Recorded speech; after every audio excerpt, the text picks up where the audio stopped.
76 लाख मतदाताओं के नाम SIR से कट सकते हैं। ओवैसी की पार्टी AIMIM और हुमायूं कबीर ने एक नई पार्टी बनाई है जो कि यहाँ दीदी के लिए थोड़ी सी मुश्किल पैदा करेगी।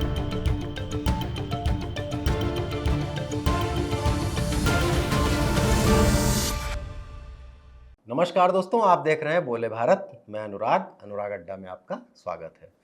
आज बात करते हैं बंगाल की सियासत की। बंगाल की सियासत में गर्मी पूरी जोर शोर से है। 23 और 29 अप्रैल को वहाँ मतदान होना है। उम्मीदवारों की लिस्टों की तैयारियां शुरू हो रही हैं। गठबंधनों और सब चीज़ों को नया मूर्त रूप दिया जा रहा है। SIR को लेकर भी मारामारी चल रही है और चुनाव आयोग की लिस्टें आ रही हैं और ऐसी खबरें आ रही हैं कि लगभग 76 लाख मतदाताओं के नाम SIR से कट सकते हैं। उसको लेकर ममता बनर्जी वहाँ सड़कों पर हैं, गांव-गांव तक ये पहुंचा रही हैं कि SIR में लोगों को नाम काटे जा रहे हैं, बुजुर्ग महिलाओं को, पुरुषों को परेशान किया जा रहा है और सीधे वो केंद्र सरकार पर और चुनाव आयोग पर इसका आरोप लगाती हैं।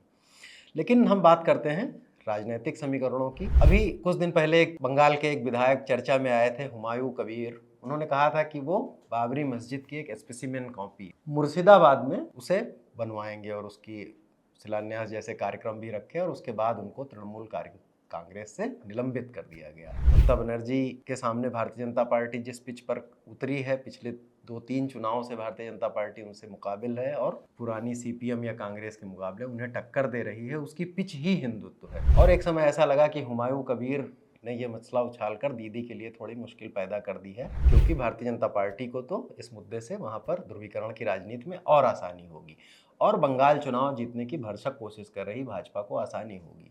लेकिन अब एक नई बात ये सामने आ रही है कि इसकी घोषणा ही हो गई है कि ओवैसी की पार्टी AIMIM और हुमायूं कबीर ने एक नई पार्टी बनाई है TMC से निलंबित होने के बाद। उसका नाम है आम जनता उन्नयन पार्टी और उन्होंने कहा है कि वो 182 सीटों पर लड़ेंगे और 8 सीटें उन्होंने ओवैसी साहब की पार्टी के लिए भी छोड़ दी हैं। तो ओवैसी की पार्टी भी मुस्लिम राजनीति करती है, मुस्लिमों के प्रतिनिधित्व की बात करती है। हुमायूं कबीर TMC में थे, इससे पहले कांग्रेस से भी वो एक बार विधायक रह चुके हैं और बहुत सघन मुस्लिम बहुल आबादी वाले मुर्शिदाबाद के रहने वाले हैं। तो जो हुमायूं कबीर बहुत मुस्लिम राजनीति की बात कर रहे हैं, ओवैसी उनके साथ मिलेंगे और ममता बनर्जी का सबसे बड़ा वोट बैंक मुस्लिम वोट बैंक है जो कि उनके साथ जाता रहा है। पहले वो CPM के साथ जाता रहता था, जो वहाँ की कम्युनिस्ट पार्टी थी, वो पूरा का पूरा ममता बनर्जी के पक्ष में शिफ्ट हो गया है। सवाल ये है कि हुमायूं कबीर का और ओवैसी का मिलना बंगाल के चुनाव पर क्या असर डालेगा। क्या ये भारतीय जनता पार्टी को थोड़ा सा एज देगा, जो कि वहाँ पूरी तरह से हिंदुत्व की ही पिच पर खेल रही है। हुमायूं कबीर केवल ये मुश्किल नहीं पैदा कर रहे हैं ममता बनर्जी के लिए कि वो बाबरी मस्जिद जैसा मुद्दा उठा रहे हैं जो ध्रुवीकरण को बढ़ाता है।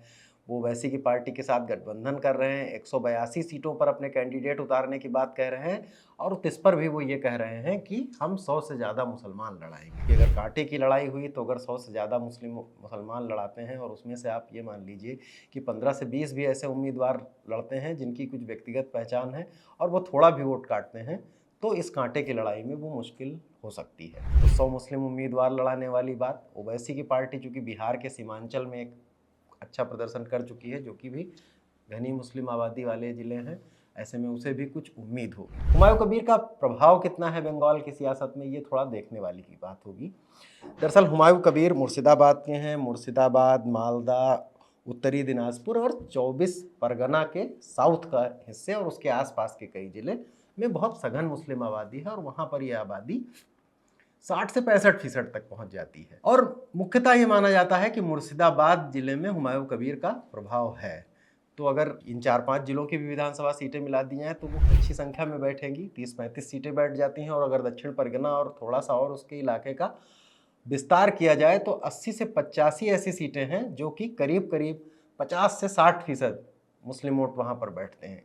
तो इन सीटों पर ज़्यादातर जो 182 उम्मीदवार उतारने की बात जो हुमायूं कबीर कह रहे हैं वो इन्हीं सीटों पर है। इन्हीं में से 8 सीटें MIM को भी दी जाएगी। और अगर पिछले विधानसभा चुनाव की बात करें तो इन करीब 85 सीटों में से 75 सीटें TMC ने जीत ली थी। ऐसे में AIMIM और हुमायूं कबीर का साथ आना, उनका 100 उम्मीदवार लड़ाने की घोषणा करना, क्या कम से कम इन जिलों में मुर्शिदाबाद, उत्तर दिनाजपुर, मालदा और साउथ परगना के इलाके में कुछ थोड़ा असर कर सकता है। एक बार ये मान लेते हैं कि पूरा पूरा वोट उनको नहीं जाएगा, लेकिन अगर वो मुस्लिम वोटों में बंटवारा करते हैं तो क्या यहाँ दीदी के लिए थोड़ी सी मुश्किल पैदा करेगी। अब भारतीय जनता पार्टी जो कि पूरी तरह से थ्रू आउट बंगाल चुनाव से पहले भी, बंगाल चुनाव के दौरान भी और पूरे 5 साल हिंदुत्व की ही पिच पर खेल रही थी, लेकिन वो जरा हुमायूं कबीर के बाबरा मस्जिद वाले मुद्दे को थोड़ा कम उठा रही है, वो इसकी चर्चा कम करती है। गृह मंत्री अमित शाह भी बंगाल के दौरे में गए थे तो उन्होंने इसकी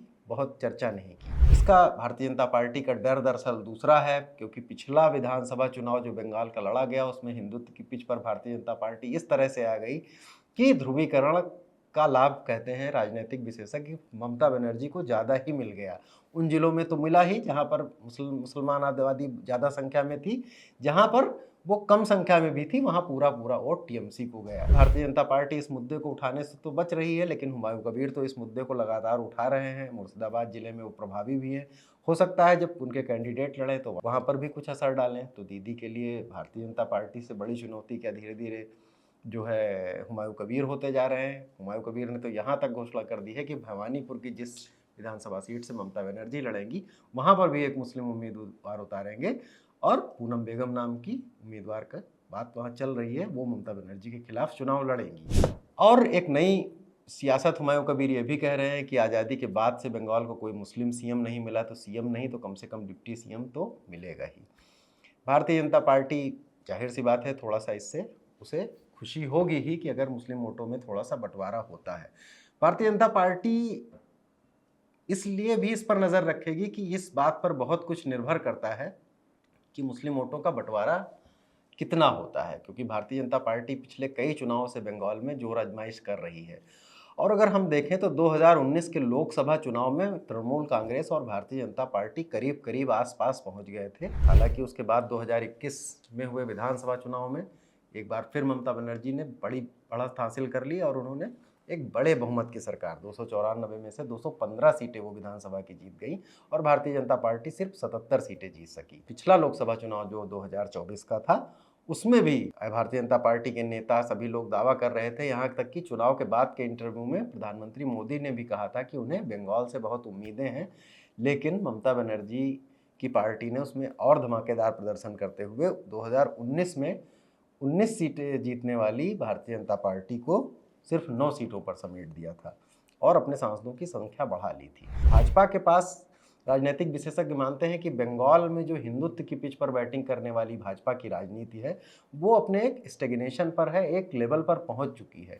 हिंदुओं के ध्रुवीकरण के नाम पर उसका जो वोट मिल रहा है वो मिल ही रहा है, और फिलहाल उसके पास जीतने का, बंगाल जीतने का एक तरीका यही हो सकता है कि या तो उस वोट को बढ़ाए, भारतीय जनता पार्टी उसको कोशिश भी कर रही है। बंगाल में रहने वाले बिहारियों, जंगल महल के इलाके में तमाम सारे नेता बहुत सक्रिय हैं, या फिर मुस्लिम वोटों में थोड़ा बंटवारा हो। तो हुमायूं कबीर और ओवैसी का गठबंधन, अब लड़ने को तो हुमायूं कबीर 182 सीटों पर उनकी उन्नयन पार्टी लड़ेगी, लेकिन जाहिर है कि उतना असर उनका नहीं है। लेकिन अगर मुर्शिदाबाद और उसके आसपास के जिलों में भी वो कुछ सीटों का नुकसान पहुंचाते हैं, और इससे भी बड़ी बात है कि अगर ये मैसेज पूरे प्रदेश में चला जाता है, उन इलाकों में भी जहां हुमायूं कबीर का कोई प्रभाव नहीं है, लेकिन अगर जो ममता बनर्जी के मुस्लिमों को ठगने वाली बात या ये बात कह रहे हैं वो बात पूरे प्रदेश में पहुंचती है और अक्रॉस मुस्लिम वोटों में कुछ छिटक देखने को मिलती है ममता बनर्जी के लिए, तो फिर शायद ममता बनर्जी को थोड़ी सी मुश्किल होगी। और भारतीय जनता पार्टी की जो रणनीतियों में से, तमाम रणनीतियों में से एक ये भी रणनीति है कि अगर भारतीय जनता पार्टी का जो वोट 2019 और बाद में आसपास बना था उसमें अगर कुछ ऐड ऑन ना हो तो उसमें कम से कम हम